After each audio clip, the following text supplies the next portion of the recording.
Hi.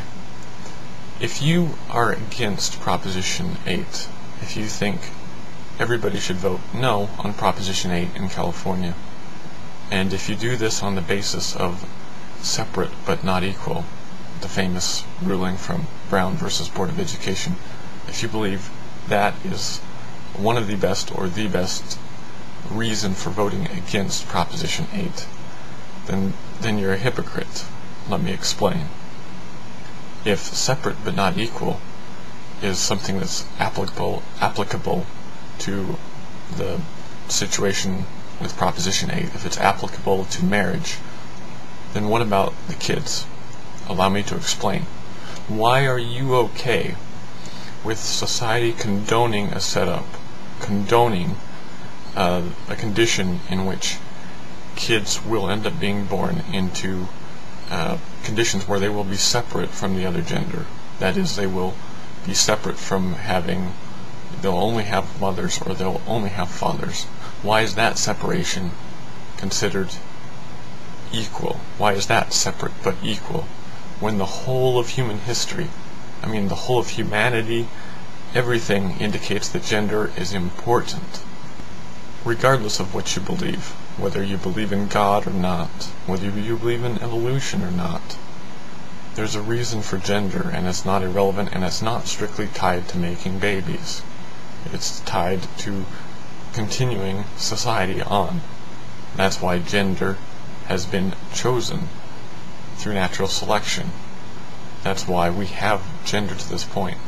Why are you saying now that separating kids from one gender, having society condone that? Now people will bring up, what about singles? Are you going to force them to marry, or are you going to take away their kids? No. This is about ideals for society, and the way society goes about promoting ideals is by giving incentives, by setting up incentives, and that's what marriage has been through the legal means, as we've incentivized it because we want it to happen, but we don't force it on people. But if we condone it, if we condone marriage as being between any two people regardless of gender, then we are saying that it can be separate for kids. They can be separated from one gender or another as far as close paternal connection. And don't give me this, oh well, they have other male figures. That doesn't fly. We're talking about close real parental figures, whether adopted or they're born into them, but people that are there all the time, every day for them. People that are legally bound to them. Why are you saying it's okay? Why this hypocrisy that it's okay for kids to be born with just mothers or just fathers, and in that way they're separate? They genuinely are separate. Why is that okay? Avoid hypocrisy. Vote yes on Proposition 8 if you're in California.